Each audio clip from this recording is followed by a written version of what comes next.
Radio Kagambana Live Report. Uabot sa 15 ka mga politiko ang nag-file sa ilang intensyon nga mokandidato sa May 12, 2025 elections sa lungsod sa Sinakaban, Misamis Occidental.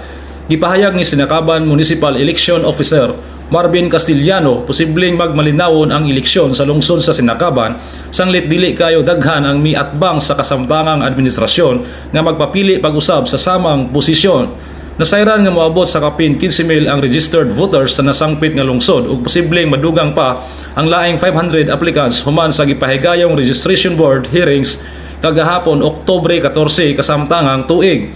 Kalabot niini, gipahayag ni Castillano nga walay bisan usa ang nag-file og oposisyon sa registration ngadto sa buhatan sa Comelec Sinakaban hangtod ning kasamtangan.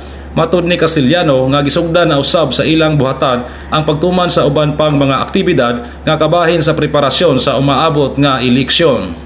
Bago raman na human atong filing, so, na sa mga preparation karon, check-in sa mga computers, dila tayo mga compliance sa mga report ng pangayan sa Manila. Also in preparation po sa mga sa amuang doon na pumigit o training or seminar sa mga election officer nga dito pag himoon sa Manila this coming November. In preparation na siya, training, lectures kay